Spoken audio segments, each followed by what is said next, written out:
Fizemos uma pergunta ao vivo lá para a Auren, eles acabaram respondendo e hoje eu vou deixar uma pequena dúvida, um pequeno suspense aqui. Não gostamos muito da resposta, mas isso significa que ela deixou de ser uma empresa com características previdenciárias? De jeito nenhum. Por mais transparente que a empresa queira ser com o mercado, com seus investidores, eu acho que depende muito do tipo de visão que a gente tem, né? Não acho que seja negativo o fato de não ter uma política neste ano, né? Claro que é um compromisso, mas eu não acho que a motivação seja alguma sacanagem com acionista ou coisa do tipo, né? Concluindo lá sobre o dividendo, eu acho que é isso, pessoal. Eu acho que quem está do lado de dentro, obviamente, tem informações mais completas para tomar uma decisão, né? De novo, não acho que é mau caratismo ou não querer entregar o que prometeu. Eu acho que, enfim, deve ter muita coisa boa por aí para você não poder se comprometer em um documento, em uma política como acionista de que você vai pagar frequentemente. Você não promete aquilo que você não consegue cumprir.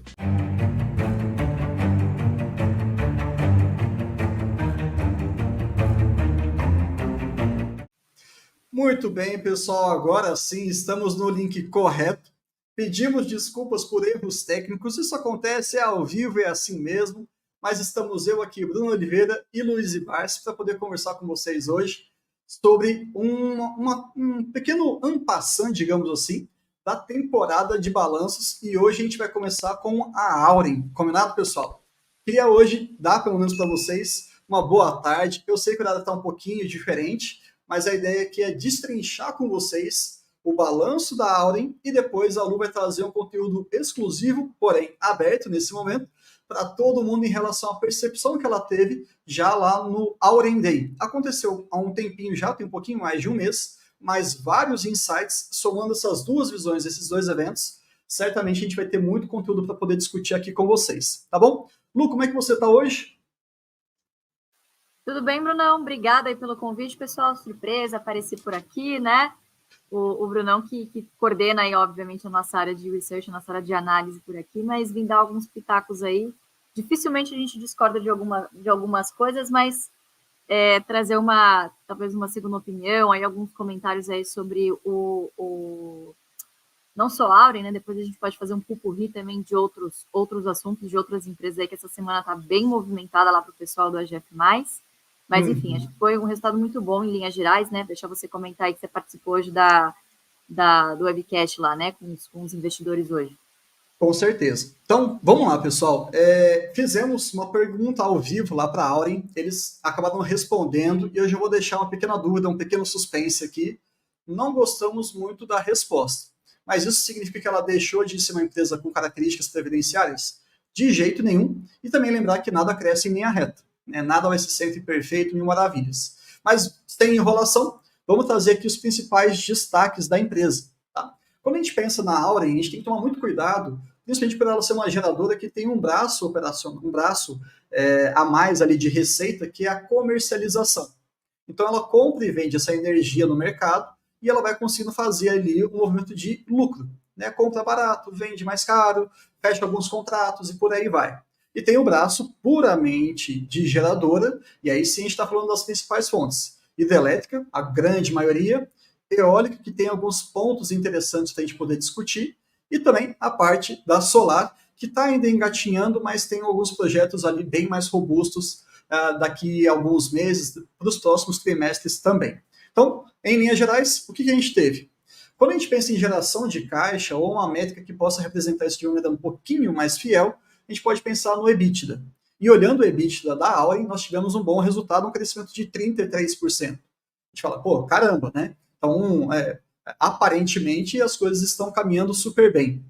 Quando a gente olha em relação a cada uma daquelas linhas, em relação das suas fontes, da sua matriz de geração, a gente tem a hidrelétrica, que acabou tendo ali um pequeno solavanco, né? Ficou um pouquinho abaixo de 2023, mas isso muito em função do padrão de chuvas. Não tem jeito, pessoal, a gente está falando de recursos que são naturais, e dependendo de como a empresa, aonde ela está alocando os seus ativos, ela vai ser beneficiada ou, em algum momento, prejudicada. Aí entra aquela gestão mais ativa para você mitigar esses momentos ruins e potencializar quando as coisas estiverem muito bem. A geração hidrelétrica, a gente teve ali uma pequena redução do padrão de chuvas, mas está tudo certo. O que pesou mais para a Auren, e a gente viu isso também, para quem acompanhou, o balanço da AES Brasil, vento. Geração eólica foi um negócio complicado. Além dos ventos terem sido, acontecerem ao longo do dia um período menor, também teve uma intensidade mais fraca. Então, foram dois fatores que jogaram isso para baixo e acabou trazendo uma redução ali de 22% na sua geração consolidada. Aí, né, fica aqui uma pequena provocação intelectual, que sempre é legal a gente poder estudar e aprender. Dá uma olhadinha como é que a AES Brasil se comportou em relação a esse impacto. E depois você dá uma olhadinha em relação à Auren. A gente aprende muito por comparação. Tudo bem que são ativos de tamanhos diferentes, em locais diferentes, mas você começa a ver o impacto, a exposição de cada uma delas em relação a essas oscilações. A solar, eu não vou me estender muito não, porque ainda representa uma coisa muito, muito ínfima no balanço. E agora a gente pode falar da comercialização. Essa sim teve um aumento interessante durante o primeiro trimestre de 2024 em relação ao ano passado, e a gente está conseguindo fechar preços interessantes na casa de 150, 160 reais. Quem estava vendo os últimos preços sabe que não está longe de ser muito bom, mas a gente está começando a esboçar uma melhora cada vez mais para os anos para frente, 2026 e 2027. E também tivemos aqui, só para a gente fechar esse início aqui, o crescimento Greenfield. Só para diferenciar rapidamente, Greenfield, aquele campo verde, bonitinho, sem nada em cima. Então, a Auren chega ali e vai fazer toda a construção do zero. E aqui a gente está falando basicamente dos seus complexos solares, das suas unidades de energia solar, fotovoltaica. Ela entregou o sol do Piauí e também agora está avançando muito com o sol de Jaíba, que tende a ter um resultado muito maior. Mais para frente, a gente vai se beneficiar em relação a isso. E ela deixou ali um pouquinho do crescimento Brownfield um pouco solto durante a apresentação, que na nossa percepção, eles não negaram completamente o interesse em AES Brasil. Isso está diretamente relacionado à nossa notícia não tão boa sobre a política de dividendos, mas um pouquinho lá na frente a gente vai falar com vocês. Quando a gente pensa aqui em relação à comercialização, eu acho que é um passo importante para você diferenciar, porque ela acaba às vezes até atrapalhando um pouco o entendimento do investidor, mas ela ajuda na resiliência do negócio. A comercialização não vai depender tanto ali desses fatores climáticos. Vai ter interferência indireta? Claro que vai. Mas você olhando como é que ela está se comportando, e ela é a maior comercializadora do país, isso tende a trazer resultados muito sinérgicos para o negócio como um todo. Como que a gente pode avaliar isso? Bruno, como é que está o nível de contratação do portfólio? Quanto mais o portfólio está contratado, mais engessada a empresa está para comercializar, para comprar e vender. Concorda mais ou menos com isso? Então, talvez não seja tão interessante ficar 100% contratado. E é exatamente isso que a Auren faz. A Engie também falou lá no nosso bate-papo OGF do mês passado, eles também falaram sobre essa gestão ativa. De todo modo, vamos passar aqui em relação para a gente fechar o desempenho operacional, a gente fecha o desempenho financeiro, e aí a gente vai perguntar para a Lu qual foi a percepção dela sobre esses balanços e também vai pedir para ela falar um pouquinho sobre o Auren Day. Se você for olhar um indicador, são vários, né? A gente nunca olha indicador individualizado. Você quer observar a sua empresa em relação ao desempenho da geração hidrelétrica? Dá uma olhadinha na disponibilidade. Como assim, Bruno? Tem como a gente avaliar a disponibilidade do sistema inteiro, do sistema nacional, através da ANEEL. E para esse trimestre foi de 92%. Então, beleza. Então, será que a Auren está acima da média ou abaixo da média? E aí, já olha o resultado, ela está 97% de disponibilidade. Ponto positivo, gostamos disso, perfeito. E o eólico, como a gente falou, redução do recurso eólico, que é o vento, acabou trazendo ali um impacto negativo. Então, foi tão negativo que, historicamente, todo o primeiro trimestre acaba tendo um resultado mais baixinho em relação aos outros 3 tris do ano. Além de ser o período historicamente mais fraco, também tivemos esse efeito aí climático. E para fechar, o que a gente pode falar da energia solar? Estamos aí avançando em relação a essas construções e o sol de Jaíba já está ali com praticamente 50% pronto. A nossa perspectiva é que até o próximo ano, isso já esteja 100% completo e operacional, vai ser um braço para você trazer mais diversificação da sua receita. Isso é muito importante. E o grande finale, desempenho financeiro. Bruno, a receita líquida da empresa caiu 1,2%. Tem que ficar desesperado? Claro que não. Isso aqui é super normal, é pontual, tá tudo certo. Tem vários. Olha a quantidade de aspectos negativos que a gente teve e só caiu 1%, tá tudo bem. E dado que a Auren ela tem dois braços muito fortes, quando a gente está falando de geração e de comercialização, eles fizeram uma métrica para limpar, para facilitar a nossa visão enquanto analista, enquanto investidor. Bruno, me dá um indicador de eficiência da empresa em relação aos seus custos e o que ela tem de garantia física. Mais ou menos assim, gente. Pessoal, material, serviços e outros. Isso aí causa uma grande saída de dinheiro da empresa. Para o tamanho dela, a gente poderia fazer um comparativo PMSO dividido por garantia física. Para quê? Para você poder comparar com outras empresas, como a Engie, ou também até com a própria AES Brasil. E olhando somente, e quem trouxe essa métrica aqui para ser abordada, eu não vi as outras falando, mas ela já existe, foi a Auren, e a gente vai até fazer um estudo comparativo depois para vocês sobre isso. Mas o grande ponto é, essa métrica ela tinha um valor de 39 unidades no primeiro TRI de 2023. Para este ano, esse valor caiu para 35. Qual é a interpretação que a gente faz? Quanto menor, melhor. Então, mais um indicador, mais uma forma de você fazer a leitura de Auren, pensando na sua eficiência operacional. Isso é muito bom. A alavancagem acabou aumentando um pouquinho para 1,9, mas, sinceramente, a gente está falando de geração de energia ainda está muito baixo. Estava 1,6, foi para 1,9, tem fôlego, tem caixa. Salvo engano, eles conseguem pagar todas as dívidas até 2029, ou praticamente tudo. Então, eles estão muito confortáveis com muita bala na agulha. E aí a pergunta que ficou feita pelo AGF Análise na teleconferência foi: Auren, e aí? Como é que vai ser a nossa nova política de dividendos? Eles falaram assim: olha, gente, para esse ano não vamos discutir. Se nada acontecer de nenhuma aquisição brownfield, opa, AES Brasil, quem sabe? Se nada acontecer até o ano que vem, aí sim, no primeiro trimestre, nós sentaremos para discutir sobre a nova política de dividendos. Eu estava contando com isso para esse ano, infelizmente não acabou acontecendo, tá tudo bem, porque foi falado no Auren Day do ano passado. Mas vida que segue, tá tudo certo, a empresa mantém seus fundamentos. Agora, Lu, eu queria entender um pouquinho do seu lado. Qual foi a sua visão geralzona sobre o próprio balanço e também o que a gente mais quer saber aqui são os insights de Auren Day. O que você tem para contar para a gente?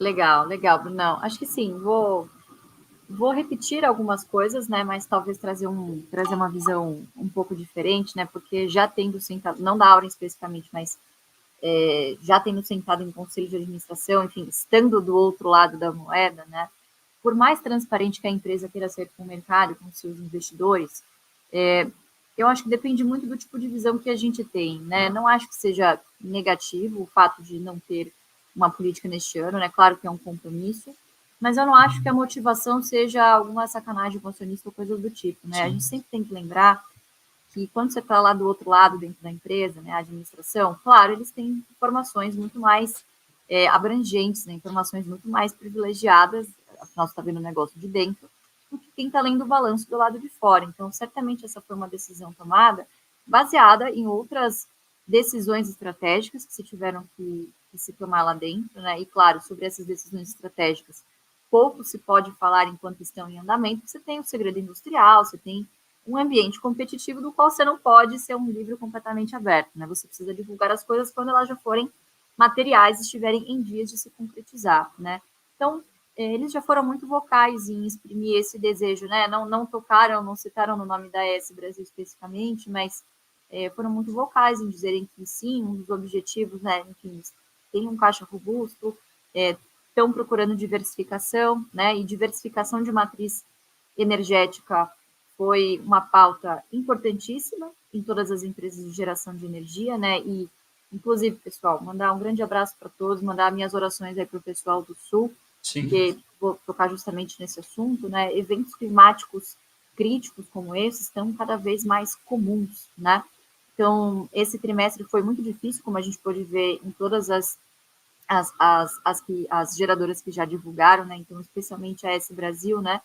Uma coisa em comum entre as duas, né? Enfim, você vê a eólica também sofrendo bastante, né? Com a velocidade média dos ventos deixando um pouco a desejar. Mas, enfim, essa mitigação do risco hidrológico, ela é necessária. Agora, um dos pontos que tocaram bastante lá no Auren Day foi justamente essa, né? Claro, a gente está mitigando um problema, mas outros vão aparecendo no meio do caminho e a gente vai tentando ajustar ali em termos regulatórios, né? Então, não só a Priscila, que é a diretora jurídica de lá, tocou muito nesse ponto, né, das discussões regulatórias importantes, dos milestones regulatórios que a gente está discutindo hoje, que são decisivos aí para as próximas decisões de investimentos aí do setor, né? Então, no Auren Day me chamou bastante atenção o protagonismo que eles deram para essa questão das mudanças climáticas e da importância da diversificação, né, da matriz energética. Falou-se muito, obviamente, sobre o preço de mercado. A gente tem uma dicotomia muito interessante, né? Quer dizer, nós somos um dos maiores referências em produção de energia renovável no mundo, claramente, né? Existe uma sobreoferta, então por isso que o preço de mercado, que a gente chama de PLD, ela está há algum tempo já negociando muito próximo ali, né, à mínima regulatória, e mesmo assim a gente tem uma das energias na ponta ao consumidor cada vez mais cara, né? Quer dizer, você tem uma coisa meio doida para quem é economista, né? Porque a gente sempre diz, se tem mais oferta do que demanda, o preço tende a cair. Não é o que tem se concretizado no mercado, né? Muito por essas discussões regulatórias importantes que estão acontecendo, né? Então, os encargos do setor são extremamente pesados e não deixam com que essa variação de preço chegue ao mercado consumidor, né? Por outro lado, você começa a ver um comportamento de que, e a grande aposta da Auren é, olha, os preços eles não vão ficar lá embaixo para sempre. Nós acabamos adotando um modelo que vai ser cada vez mais imprevisível, difícil de se prever os ciclos. Então, virou um negócio cíclico, quer dizer, esse preço não vai ficar baixo para sempre. E quando as empresas, né, quando os consumidores livres começarem a perceber, opa, o preço está começando a dar sinais de que vai aumentar, a gente começa a ver uma demanda muito maior na parte de comercialização, né? E foi acredito que essa é uma das grandes diferenças, talvez, entre a S Brasil e a Auren, né? E a importância que a comercializadora tem na estratégia da companhia, né? Então, o fato de ser uma das maiores trading, se não a maior trading de energia do país, a capilaridade, e aqui também é muito importante você ter escala, né? Então, também anunciaram na época aquela parceria com a Vivo, né? Para você chegar naqueles pequenos consumidores que a Auren ainda não conseguia atingir, para dar capilaridade. Então, o que a gente vai começar a assistir é um cenário hídrico cada vez mais difícil, vamos dizer assim, né? A gente teve um período bastante recessivo agora nesse primeiro trimestre, e quem tiver ali uma matriz, claro, bastante mitigada ali no hídrico, acho que vai estar um pouquinho melhor, com foco também na comercializadora, né? Ainda na parte regulatória, me chamou muito a atenção um tema que eu ainda não tinha estudado e que eu pretendo escrever. Estou devendo uns insights aí para o pessoal lá do AGF+, né? Mas eles falaram muito sobre a questão dos leilões de reserva de capacidade. Então, quer dizer, claro, a hídrica ela tem os seus riscos hidrológicos, mas ela não vai deixar de ser importante na matriz energética brasileira. E acho que foi uma das primeiras empresas que eu ouvi dizendo sobre isso, né? Enquanto existe essa corrida às eólicas, corrida à solar, eles ainda se interessam pela matriz hídrica. E o que é esse leilão de reserva de capacidade? Nada mais é do que uma licitação que é feita pelo regulador lá do setor elétrico, na qual são contratadas usinas específicas de geração de energia para disponibilizarem uma quantia ali X de capacidade de geração em um determinado período.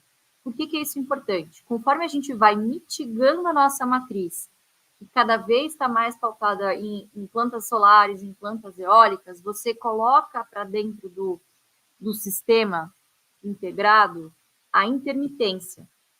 Então, você não controla os ventos. Né? Por mais que a lógica diga que, poxa, enquanto não chove aqui, venta lá, esse trimestre aconteceu uma coisa diferente. Não choveu aqui e não ventou lá. Né? Então, essa intermitência, quer dizer, a demanda ela continua. Então, se você tem esses picos de oferta, obviamente você cria distorções de preço ao longo do dia, o que abre arbitragem, o que traz grandes problemas. Então, eles estão bastante ligados nessa mudança regulatória, tá? Que são os leilões de reserva de capacidade, que é para justamente você gerar um pouquinho mais nos horários de pico e atender uma demanda intermitente aquilo que a eólica e a solar não conseguirem atender naquele período de pico e não haver essa oscilação constante do preço, né? Então, enfim, houve coisas bastante interessantes, coisas diferentes do que de outras estratégias de outras empresas. Eu acho que eles estão indo muito bem. Eu acho que 2024 vai ser um ano interessante para quem acompanha o setor de energia, especialmente Auren, porque 2022 e 2023 foram anos em que houve muita sujeira contábil, né? Então, os não recorrentes acabaram chamando mais atenção do que a própria eficiência operacional, do que a própria eficiência também financeira.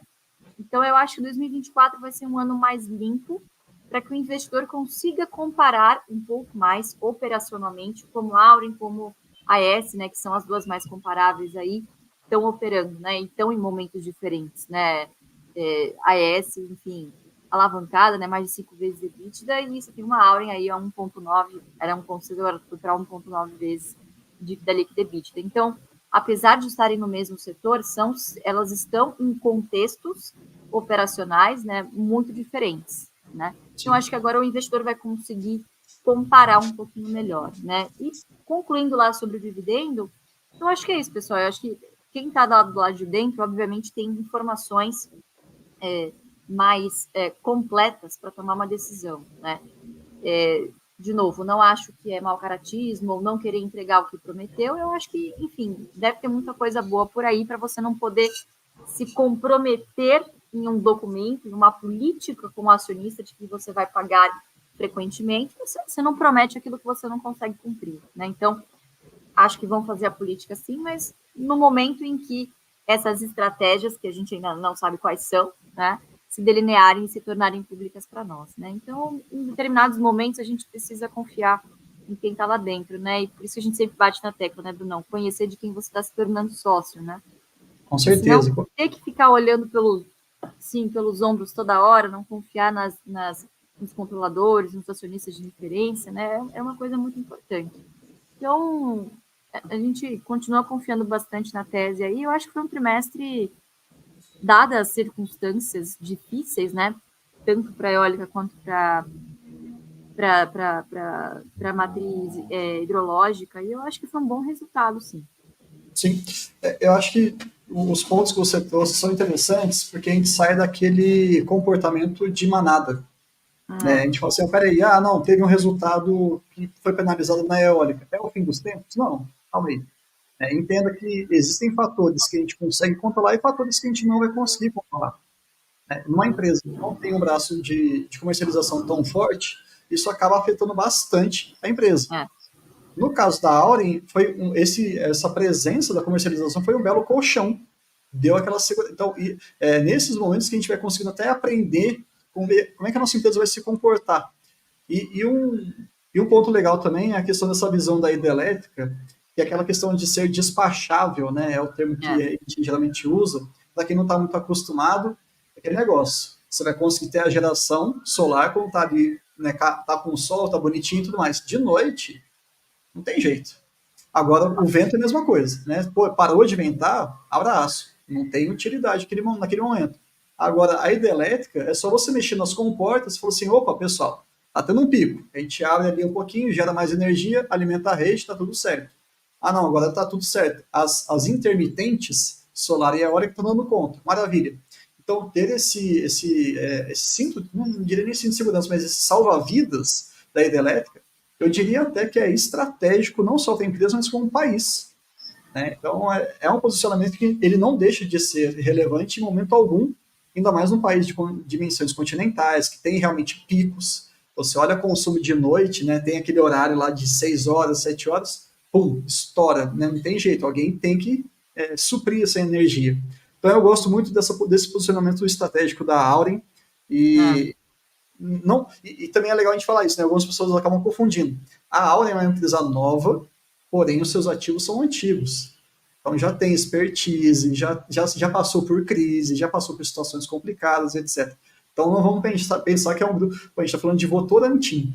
Né? Para quem conhece o grupo Votorantim, falar que não tem uma experiência corporativa de gestão de ativo, putz, ali sobra. Né? E também, como curiosidade. O ticker é novo, né? A empresa não é nova, o ticker que é novo na bolsa, né? Que é um pouco histórico, né? CESP é listada desde Exato. da onça aí, né? O Barça tem CESP desde a década de 70 lá. Pois é, então assim, e aí você olha o outro acionista majoritário, ali a gente tem ali um bem relevante, na verdade, é um fundo de pensão canadense que gosta de dividendo. Então a gente está juntando uma boa experiência com objetivos de dividendos, um setor perene. Eu realmente não acho que nada muda a nossa tese. É só um cenário complicado para todo mundo. E vida de certo, né? Concordo. Mas eu acho que em resumo é isso mesmo, Brunão, assim, não é exclusividade da Auren, né? Todo o segmento de geração vai ter alguns desafios pela frente, porque a gente optou, obviamente, pela diversidade das fontes, né? De novo, e expansão da base de renováveis. Isso traz, obviamente, uma intermitência que vai gerar volatilidade e cada vez mais uma necessidade de interconexão, né? Com a transmissão, uma operação mais coordenada do sistema, né? E acho que uma das grandes fortalezas da Auren é justamente você ter um modelo de negócio na comercializadora que tenha essa escala, que tenha capilaridade, ou seja, acesso ao cliente e inteligência de mercado, né? Então, acho que por enquanto eles estão acertando, sim.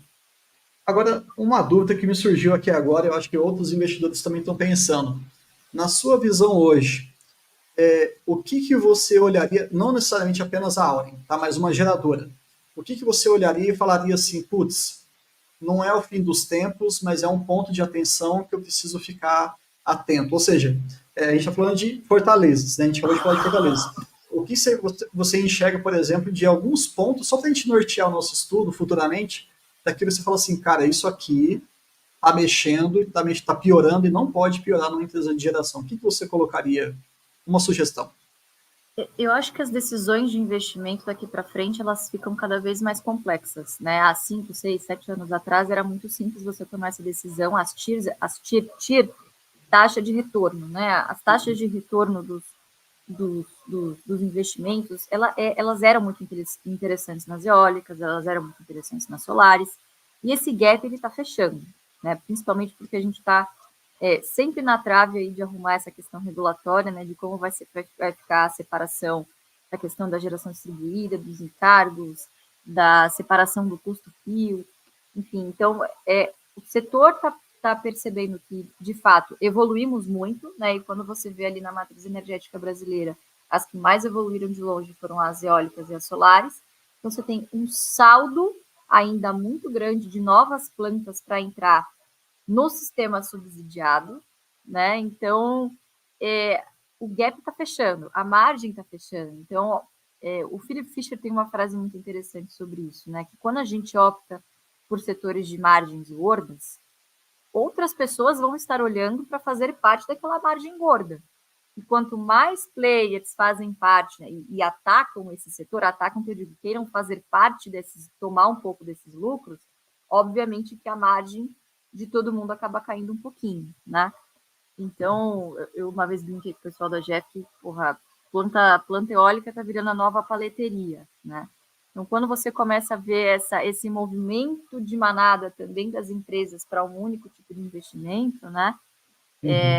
A gente tem que ficar cada vez mais de olho para ver se essas taxas, se esses novos investimentos em eólicas têm uma taxa de retorno atrativa, né? Então, tudo vai se resumir aí a uma boa alocação de capital, né?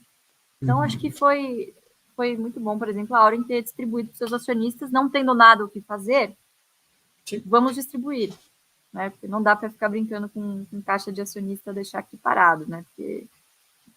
E ali são mais de 3 bilhões, né? Então, mais de 3 bilhões, mais de 3 bilhões. Então, eu acho que é sempre um ponto de atenção, né, pessoal? Não só nas geradoras, mas em qualquer tipo de empresa, é o que está sendo feito com o nosso dinheiro lá dentro, né? Então, taxa de retorno, claro, isso é sempre muito importante para a taxa de retorno ao acionista, né? Então, eu acho que esse seria o quesito a se observar daqui para frente, né? Eu acho que, enfim, abriu-se um gap muito interessante daqui para frente, de novo, vou tocar nesse assunto, das transmissoras, né? Você colocou os grandes os grandes geradores agora lá em cima, no Nordeste, enquanto o centro consumidor vai continuar sendo o Sudeste. Você precisa ligar tudo isso, né? Por mais que haja geração distribuída, também é uma geração intermitente, em que essa estrutura se beneficia de toda a infraestrutura da TUD, a taxa fio da transmissão, a taxa fio da distribuidora, né?